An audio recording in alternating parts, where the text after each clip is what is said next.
సంగారెడ్డి జిల్లా అమీన్పూర్ మండలం ఐలాపూర్లో భూ వివాదం రాజకీయ రంగు పులుపుకుంటోంది. సర్వే నెంబర్ 1 నుంచి 220 వరకు ఉన్న 1265 ఎకరాల భూమి విషయంలో పేద రైతులను ఇబ్బంది పెట్టొద్దని ఎంఆర్పీఎస్ అధ్యక్షుడు మందకృష్ణ మాదిగ ప్రభుత్వాన్ని హెచ్చరించారు.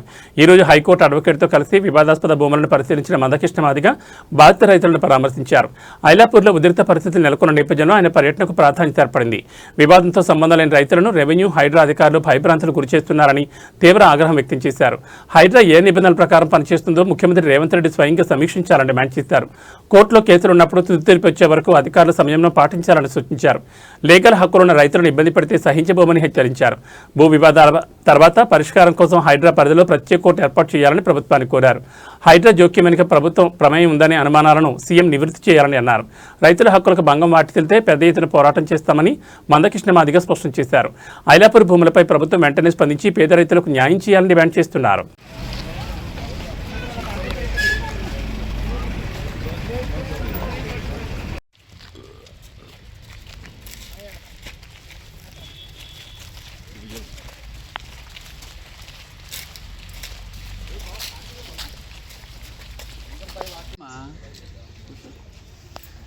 రమ్మా ఉండదు.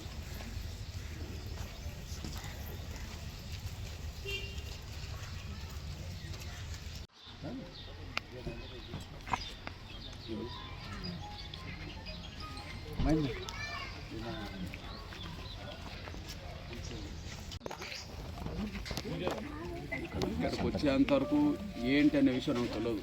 నెంబర్ 1, నాకు అన్నకు ఉండబడే అనుబంధం ఓ 2 దశాబ్దాలకు పై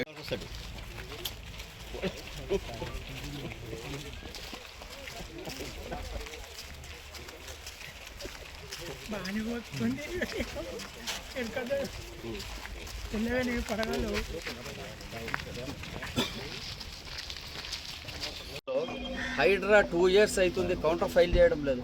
ఒక్క కౌంటర్ నా దాంట్లో ఫైల్ చేస్తే నేను రిప్లై ఇచ్చిన, ఆ రిప్లై దానికి వస్తే వాళ్ళు ఇప్పుడు ఫైనల్ ఇయరింగ్లో ఉంది కేసెస్ అన్ని హైడ్రా. ఏ రోజైతే రీచ్ అవుతాయో డివిజన్ బెంచ్లో కానీ సింగిల్ జడ్జి దగ్గర రీచ్ అయితే మాత్రం డెఫినెట్గా మేము ఆర్గ్యుమెంట్ చెప్తాము. డెఫినెట్గా మా పట్టా భూములండి, మా పట్టా కాదని గవర్నమెంట్ అని ఎక్కడ రికార్డులలో లేదు, పహానీలలో లేదు, ప్రైవేట్ ల్యాండ్స్లలో. నువ్వు గవర్నమెంట్ ల్యాండ్లో ఉంటే నువ్వు ఏమైనా చేసుకో, నువ్వు శిఖం చెరువులు ఏమైనా అన్యాక్రాంతం అయితే నువ్వు అక్కడ చేసుకోవాలి. ఇప్పుడు వచ్చేసి ల్యాండ్స్లలో రోజు పొద్దున్న లేస్తూ 2 హైడ్రా జీబులను పెట్టి ఆ ఆర్ఐ సంగీతకు వేరే పని ఉండదు, ఆ ఎంఆర్ఓని పెట్టుకొని వీళ్ళంతా రావడము ఐలాపూర్ మీద పొద్దున్న నుంచి సాయంత్రం వరకు కూర్చొని పనులు చేసుకోకుండా, వ్యవసాయం చేసుకోకుండా వాళ్ళకి దౌర్జన్యం చేయడము, కేసు బుక్ చేస్తాము అనడము. అసలు వాళ్ళు మీరు ఎవరు సార్ అని అడిగితే మీకు లోపలేస్తాము, హైడ్రా మేము మీరు వెళ్ళిపోండి అని భయభ్రాంతులకు గురి చేస్తున్నారు. ఇంకోటి, మేము ఐలాపూర్లో ఇప్పుడు గ్రామ పంచాయతీ వ్యవస్థ ఉంది, మున్సిపల్ వ్యవస్థ ఉంది, జిహెచ్ఎంసీ. ఐలాపూర్ అనేది గ్రామ పంచాయతీ. నువ్వు ఒకటే రోజు ఐలాపూర్ను తీసుకుపోయి ఇక్కడ ఉన్న చుట్టుపక్కల గ్రామాలు 27 గ్రామాలను ఏం చేస్తావు నువ్వు? కొన్ని మల్కాజ్గిరి మున్సిపల్ కార్పొరేషన్లు వేస్తావు, కొన్ని సైబరాబాద్లో వేస్తావు. వేసేసి అవిటికేమో మున్సిపల్ ఎలక్షన్స్ చెయ్యాలి నువ్వు. ఇప్పుడు నేను తల్లికి డైరెక్ట్ నేను తల్లికే పుడతా, నేను మొగోళ్ళకైతే పుట్టాం మనం. ఈడ పరిస్థితి ఏంది తెలుసా? ఈడ నువ్వు డైరెక్ట్ గ్రామ పంచాయతీ నుంచి మున్సిపల్లో తీసుకోకుండా మాకు అదే రోజు యాక్ట్ 3 ఇష్యూ చేసినావు 2026, 11/1/2026. అదే రోజు 11/1/2026 యాక్ట్ 3 ఇష్యూ చేసేసినావు. అదే రోజు కలిపేసినావు జిహెచ్ఎంసీలా. దాన్ని మా నాయనతోటి 98 years ఉంటాడు, మొన్న ఛాలెంజ్ చేయించినాను, చాలా బ్రహ్మాండమైన రికార్డ్ వేసినాను. సెన్సెస్ నుంచి తెచ్చి సెన్సెస్ 13/8/2025 రోజే సెన్సెస్ క్లియర్గా ఒక సర్క్యులర్ ఇచ్చింది. Circular number 1. ఎప్పుడైతే బౌండరీస్ ఉంటాయో, విలేజ్ బౌండరీస్ కానీ, మున్సిపల్ బౌండరీస్ కానీ, కొత్త డిస్టిక్లు కానీ చేయడానికి లేదు. 2027 వరకు మీకు ఫ్రీజ్ చేసి పెట్టింది. అదే మా ఫాదర్ని పెట్టేస్తే నా కేసు అడ్మిట్ అయ్యింది, నెంబర్ ఆఫ్ కేసెస్ పడ్డాయి. నెక్స్ట్ 16th రోజు ఫైనల్ ఇయరింగ్ ఉంది. ఫైనల్ ఇయరింగ్ అయితే మేము జిహెచ్ఎంసీలకు రాము, వస్తే మున్సిపల్లోకి వస్తాము, లేకుంటే గ్రామ పంచాయతీలకు వస్తామని వేసినాము. డెఫినెట్గా మేము పెట్టినటువంటి డాక్యుమెంట్స్కి వాళ్ళు కౌంటర్ రాయాలి, జవాబు ఇవ్వాలి, మళ్ళీ మేము రిప్లై ఇస్తాము. 2-3 వారాల లోపల ఫైనల్ ఆర్గ్యుమెంట్ అది కూడా జరుగుతుంది. వస్తుంది ఎప్పుడు చెప్తాయినండి, వీళ్ళు కౌంటర్ వేయాలి. కౌంటర్ వేసినాక అడ్వకేట్ జనరల్కు టైం రావాలి. ఎప్పుడైతే వాళ్ళు టైం ఇస్తారో వాళ్ళే అప్పుడు బెంచ్ మీద వస్తుంది. బెంచ్ మీద వచ్చింది, మాకు ఆర్డర్ ఇచ్చేసింది. మా ఆర్డర్ని వాడు వేకేట్ చేయాలి. వేకెట్ చేయమని నీకు వేకెట్ చేయనప్పుడు ఆర్డర్ నా ఫేవర్లో ఉన్నట్టు కదా. అంటే ఇప్పుడు స్టేటస్ కో మీనింగ్ ఏందన్న? స్టేటస్ కో మీనింగ్ మీకు తెలుసు, ఇప్పుడు ఐలాపూర్లో కాదు రాష్ట్రంలో రింగ్ రోడ్ లోపల ఎలాంటి దౌర్జన్యాలు జరుగుతున్నాయి అనేది పత్రికల ద్వారా కానీ మీడియా ద్వారా కానీ మనకు అందరం రోజు చదువుతున్నాము, టీవీలలో చూస్తున్నాము, న్యూస్ తెలుస్తున్నారు. ఈ ముఖ్యమంత్రి వచ్చిన తర్వాత ఒక అవారా బ్యాచ్, హైడ్రా అంటే ఒక అవారా బ్యాచ్, ఆ అవారా బ్యాచ్లో రంగనాథ్ అనేటోడు కమిషనర్ ఒక అవారా, అలా సిబ్బంది ఒక అవారా, ఆయన పైన ఉన్న ఎవరైతే ఈయనకు అపాయింట్ చేసిండో ఆయన లోఫరు.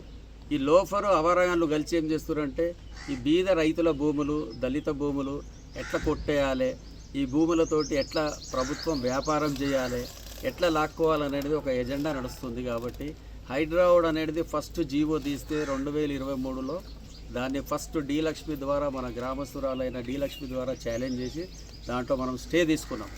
స్టే తీసుకున్నప్పుడు కోర్టు ఏమన్నదంటే ఆ ల్యాండ్లలో మీకు పోనీకి హక్కు లేదు, అవి ప్రభుత్వ భూములు కావు, పట్టా భూములు, ప్రైవేట్ ల్యాండ్స్, అందులో పోయి మీరు ఏం చేయడానికి లేదని స్టే ఇచ్చారు. తర్వాత మా నాన్నగారు ఎంఏ షరీఫ్ గారు ఇప్పుడు 98 ఏళ్ళు ఉన్నారు. అతను ఏం చేసిండు, మాది కూడా మా ల్యాండ్స్ కూడా హైడ్రా వచ్చి ఇచ్చేస్తుందంటే మేము హైకోర్టుకు పోయి డిగ్రీ ఉంది మా కోర్టులో, మా పేరు మీద, మా నాన్న పేరు మీద అని కోర్టులో ఇస్తే కోర్టు దాని మీద కూడా క్లియర్ ఆర్డర్ ఇచ్చింది, హైడ్రాకు అథారిటీ లేదు, రైట్స్ లేవు, పోవడానికి లేదని. తర్వాత నా మీద వేస్తే నేను పోయి నోటీస్ని క్యాన్సిల్ చేయించాను, హైడ్రా అసలు మీ జ్యూరిడిక్షనే కాదని. ఆ తర్వాత లంబడి మన అది గోపీబాయి, బానోద్ గోపీబాయి వేస్తే ఆమెతోటి మొన్న డ్రోన్లు ఎగిరేసిర్రు. ఎవరు, మన అమీన్పూర్ ఆర్ఐ ఉంది కదా, ఆమె పేరు సంగీత, ఆమె వచ్చేసి హైడ్రా రంగనాథ్ వాళ్ళ సిబ్బందిని పంపిస్తే ఎవరో ఏదో సింగ్ అని ఎంఆర్ఓ వచ్చిండు, వచ్చి సిబ్బంది అంతా అది డ్రోన్ ఎగిరేస్తుంటే ఎగిరియొద్దు, ఇది లీగల్ కాదు, ఇది ఇల్లీగల్, ఇది మీరే మనం కేసు వేసి ఆర్డర్ కూడా తెచ్చుకున్నాం. దాని మీద ఆర్డర్ తెచ్చుకున్నాక మళ్ళీ సరిత అని లంబడి సరితతో ఆమెతో వేయించి ఆమె ద్వారా కూడా ఆర్డర్ తీసుకొచ్చినాం. ఇన్ని ఆర్డర్లు 7-8 ఆర్డర్లు ఉన్నాయి హైడ్రా మీద. అయినా రోజు వాళ్ళు ఆ హైడ్రా జీబులు పెట్టుకొని గ్రామస్తులకు వ్యవసాయం చేయనీయకుండా, ఇండ్లలో ఉండనీయకుండా మీ ఇండ్లు ఊళ్ళగొడతాము, మీ భూములలో మీరు వ్యవసాయం చేయొద్దని తిరగడము. వాళ్ళు రోజు పొద్దుగాలు వచ్చి సాయంత్రం వరకు ఐలాపూరు, అమీన్పూరు, కిష్టారెడ్డిపేట, పటాన్చెరు ఈ ప్రాంతంలోనే తచ్చాడుతూ అందరికీ భయభ్రాంతులను గురి చేస్తారు. కాబట్టి ఈ హైడ్రా చేస్తున్న దౌర్జన్యము ఇది ఎప్పటికీ వాళ్ళు ఇట్లా. ఒక సొసైటీ ఉంది ఐలాపూర్లో, రాజగోపాల్ నగర్ సొసైటీ అనేటోళ్ళు లీగల్గా కేసెస్ కొట్లాడుతారు.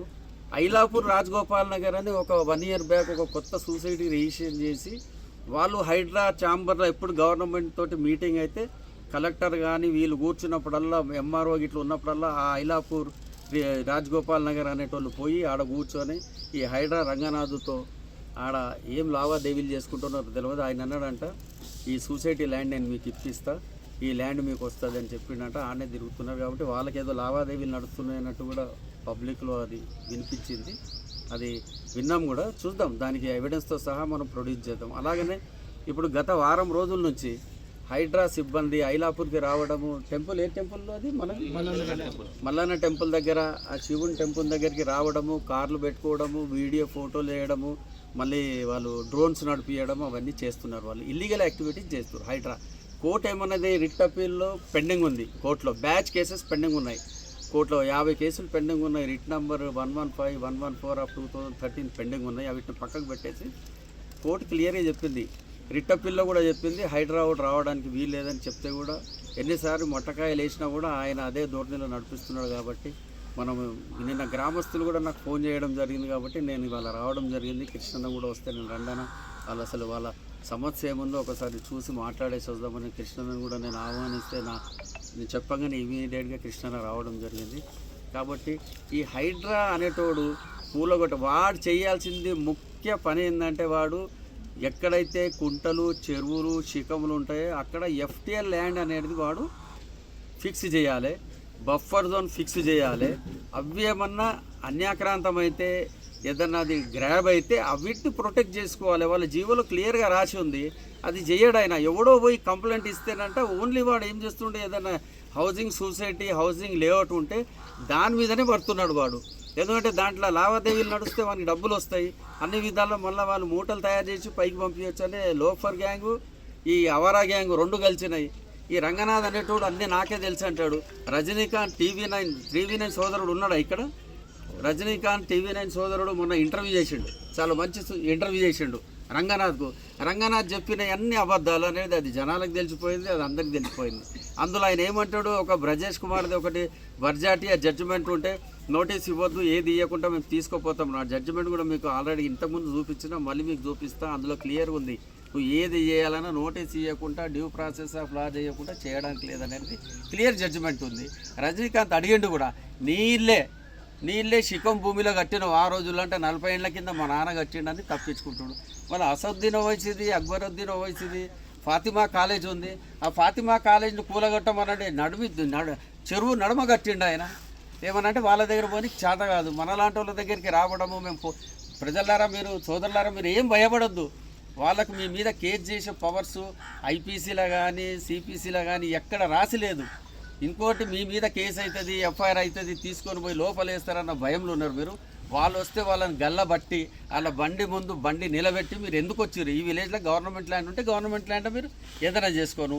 చిక్కం చెరువులేమో అన్యాక్రాంతం అయితే అక్కడ పోయి నువ్వు చిక్కం చెరువులలో పోయి నువ్వు నీ బోడై నీ కెమెరాలు పెట్టు, నువ్వు ఆడ కూర్చొని చూడు. 9th ఫ్లోర్లో 7th ఫ్లోర్లో ఏడు ఉన్న బుద్ధ భవన్లో కూర్చొని చూడు, నీకు వద్దని ఎవడన్నా ఆపుతున్నాడా? కాబట్టి మీరందరూ ధైర్యం తెచ్చుకోండి. మీరు ధైర్యం తెచ్చుకోకుంటే మీ భూములన్నీ లాక్కొని ఇక్కడ వ్యాపారము పెద్ద లెవెల్లో వ్యాపారం చేయాలనేది హైడ్రా ప్లాన్ వేసింది.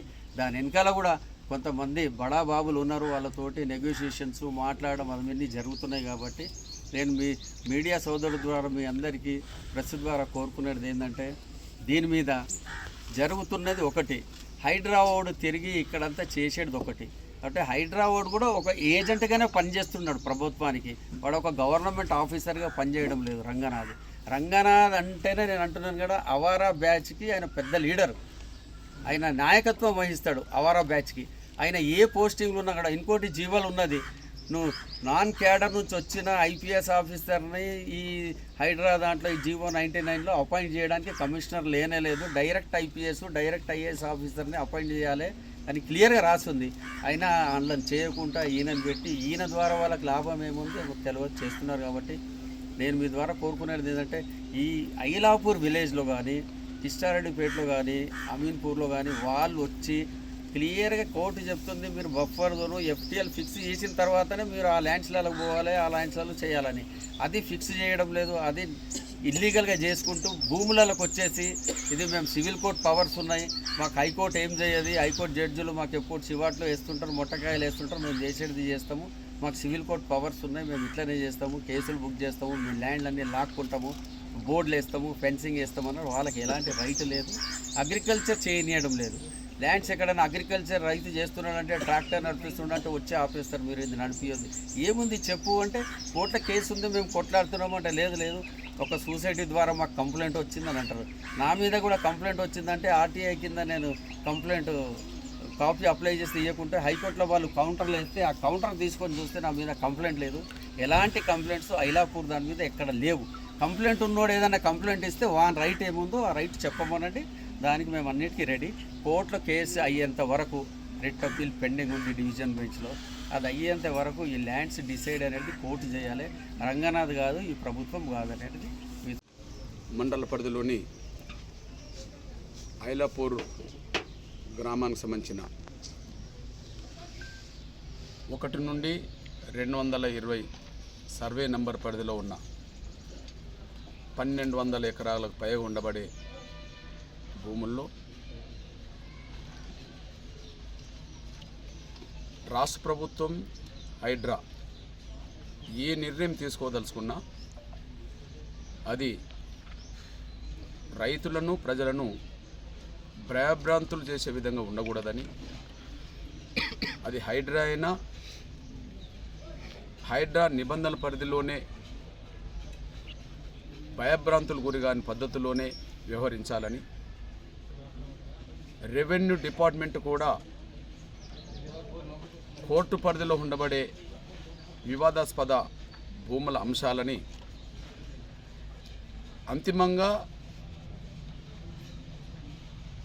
పూర్తి తీర్పు వచ్చేంత వరకు సంయమనం పాటించాలని నేను ముఖ్యంగా రాష్ట్ర ముఖ్యమంత్రి గౌరవ రేవంత్ రెడ్డి గారికి విజ్ఞప్తి చేస్తున్నా, గుర్తు చేస్తున్నా.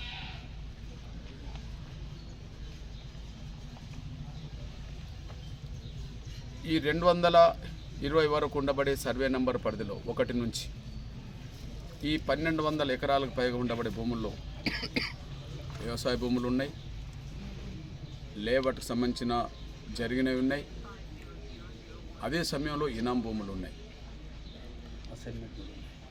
అసైన్మెంట్ భూములు కూడా ఉన్నాయి. 4 రకాలుగా ఉండబడే ఈ భూములకు సంబంధించిన అంశంలో ముఖ్యంగా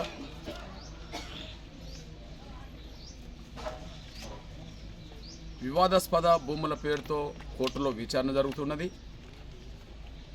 కొన్ని ఎలాంటి విచారణకు సంబంధం లేని, వివాదాస్పదకు సంబంధం లేని భూములు ఉన్నాయి. ఇక్కడ వివాదాస్పదం కానీ కోర్టు పరిధిలో లేని భూముల జోలికి హైడ్రా రావద్దు, ప్రభుత్వం కూడా రావద్దు, రెవెన్యూ డిపార్ట్మెంట్ కూడా రావద్దు. ఇది ఎంఆర్పిఎస్ పరంగా రాష్ట్ర ప్రభుత్వానికి విజ్ఞప్తి చేస్తున్నాం, సూచన చేస్తున్నాం. మళ్ళీ గుర్తు చేస్తున్నాం, కోర్టు పరిధిలో లేని వివాదాస్పదం కాని భూముల జోలికి హైడ్రా రావద్దు, రెవెన్యూ డిపార్ట్మెంట్ రావద్దు, రాష్ట్ర ప్రభుత్వం కూడా రావద్దు. వాళ్ళకు పూర్తి స్వేచ్ఛ ఉంది. వాళ్ళు వాళ్ళ భూములను అమ్ముకోవడానికి స్వేచ్ఛ ఉంది, నిర్మాణాలు చేసుకోవడానికి స్వేచ్ఛ ఉంది, వ్యవసాయం చేసుకోవడానికి స్వేచ్ఛ ఉంది. వాళ్ళకు ఉండబడే లీగల్ రైట్ను ఎవరు కూడా ఉల్లంఘించవద్దని ముఖ్యంగా హైడ్రాకు సంబంధించిన మొత్తం వ్యవహారాలు చూస్తున్న రంగనాథ్ గారికి గుర్తు చేస్తున్నాం, విజ్ఞప్తి చేస్తున్నాం. భయభ్రాంతులు గురి చేయొద్దని విజ్ఞప్తి చేస్తున్నాం. ఇకపోతే ఏదైతే వివాదాస్పద భూములు ఉన్నాయో, ఏదైతే కోర్టు పరిధిలో భూములు ఉన్నాయో అవి ఏండ్ల తరబడి పెండింగ్లు ఉన్నాయి కనుక, దశాబ్దాల తరబడి పెండింగ్లు ఉన్నాయి కనుక వాటిని పరిష్కరించే దిశగా ముఖ్యమంత్రి ప్రత్యేక శ్రద్ధ పెడితే పెద్ద సమస్య కాదు. ముఖ్యమంత్రి గౌరవ రేవంత్ రెడ్డి గారు ప్రత్యేక శ్రద్ధ పెడితే పరిష్కారం పెద్ద సమస్య కాదు. ఆ పరిష్కారం దిశగా నేను ఒక సూచన ముఖ్యమంత్రి చేస్తున్నా.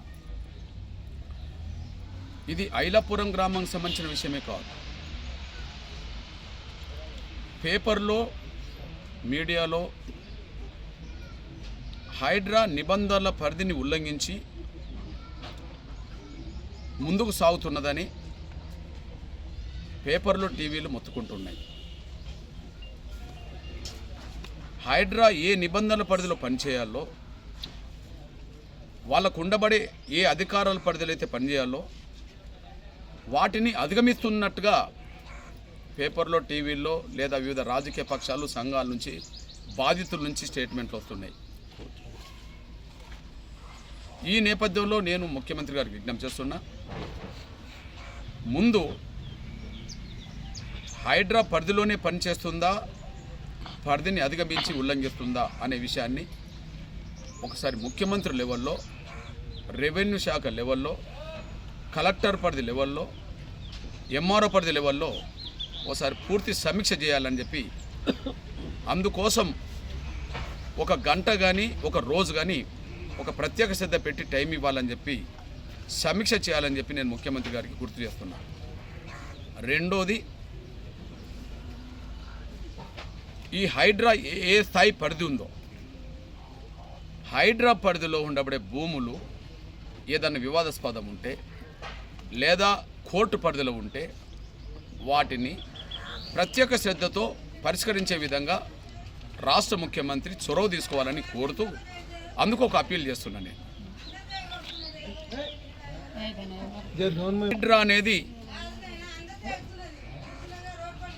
హైడ్రా అనేది దానికి ఒక పరిధి ఉన్నది. హైడ్రా మొత్తం రాష్ట్రం మొత్తం చూసేది కాదు. హైడ్రాకి కూడా ఒక పరిధి ఉన్నది, దానికి నిబంధనలు ఉన్నాయి. నేను అంటున్నా, హైడ్రాకు ఏ పరిధి అయితే అప్పచెప్పారో ఆ పరిధిలో ఏ భూములైతే వివాదాస్పదంగా కోర్టు పరిధిలో పెండింగ్లు ఉన్నాయో, హైడ్రా పరిధి వరకు ఏ పెండింగ్లు ఉన్న భూముల విషయంలో ఒక స్పెషల్ కోర్టు కూడా ఇక్కడ ఏర్పాటు చేస్తే దశాబ్దాల తరబడి పెండింగ్లు ఉండబడే ఈ కేసులు త్వరగా పరిష్కారం కావడానికి అవకాశం ఉంది. మనం కొన్ని విషయాల్లో స్పెషల్ కోర్టులు వేసుకుంటాం. ఇప్పుడు రాష్ట్రం మొత్తం మీద ఎస్సీ ఎస్టీల మీద అత్యాచారాలు జరుగుతున్న సమయంలో అన్ని కేసులు చూసే జిల్లా కోర్టులోనే ఈ కేసు విచారణ జరిగితే లేట్ అవుతుంటుంది. కాబట్టి ఎస్సీ ఎస్టీల కేసులు విచారించడానికి స్పెషల్ కోర్టులు వచ్చినాయి. నంబర్ 1. నంబర్ 2, మహిళల మీద అత్యాచారాలు హత్యలు జరిగిన సమయంలో ఎన్నో కేసులు ఉంటే కొన్ని కేసులు పెండింగ్లు ఉంటాయి. కానీ దానికోసం మనందరూ తెలుసు, మహిళల మీద జరుగుతున్న హత్యలు అత్యాచారాలు నివారించడానికి కావాల్సిన ఫాస్ట్ ట్రాక్ కోర్టులు కూడా వచ్చినాయి. అప్పుడు ఎంఆర్పిఎస్ డిమాండ్ చేసింది. అంటే కొన్ని కేసులను విచారించడానికి ప్రత్యేక కోర్టులు వచ్చినట్టుగానే హైడ్రాకు మీరు ఒకటి అప్పజెప్పారు కనుక బాధ్యతను, ఆ హైడ్రా పరిధి అధిగమించి పనిచేస్తుందని ఆరోపణలు వస్తున్నాయి కనుక కొన్ని ఎలాంటి వివాదం లేని భూముల జోలికి కూడా హైడ్రా వెళ్తుందని చెప్పి ప్రచారం జరుగుతుంది కనుక వాటి జోలికి వెళ్ళొద్దు అనుకుంటే మీరు ఒకసారి సమీక్ష చేయండి. హైడ్రా పరిధి అధిగమిస్తుందా, పరిధిలోనే పనిచేస్తుందా అనే విషయం మీకు తెలుసుకోవడానికి అవకాశం ఉంటుంది. హైడ్రా తన పరిధిని అధిగమించి పనిచేస్తే దాన్ని కంట్రోల్ చేయాల్సిన బాధ్యత ముఖ్యమంత్రి మీదనే ఉన్నదని గుర్తు చేస్తున్నా. అదే సమయంలో దశాబ్దాల తరబడి పెండింగ్లో ఉండబడే ఈ భూముల వివాదాన్ని పరిష్కరించడానికి ఖచ్చితంగా ఒక ప్రత్యేక కోర్టు, ఒక స్పెషల్ కోర్టు, ఇది హైడ్రాకు ఏ పరిధి అప్పచెప్పారో, హైడ్రాకు ఏ పరిధి ఉన్నదో ఆ పరిధిలో ఉండబడే భూముల వివాదాలని, ముఖ్యంగా కోర్టు పరిధిలో ఉండబడే భూములని ఖచ్చితంగా పరిష్కరించే దిశగా ఒక ప్రత్యేక కోర్టు హైడ్రా పరిధిలో ఉండబడే భూముల పరిష్కారం కోసమే, అది వివాదాస్పద భూములను, కోర్టు పరిధిలో భూములను, సమస్యలను వేగవంతంగా పరిష్కరించడం కోసమే, దశాబ్దాల తరబడి పెండింగ్లు ఉన్న భూముల పరిష్కారం వెంటనే జరిపించడం కోసమే ఖచ్చితంగా ఒక ప్రత్యేక కోర్టును ఖచ్చితంగా హైడ్రా పరిధిలో ఏర్పాటు చేయాలని చెప్పి నేను రాష్ట్ర ముఖ్యమంత్రి గౌరవ రేవంత్ రెడ్డి గారికి విజ్ఞప్తి చేస్తున్నా, గుర్తు చేస్తున్నా.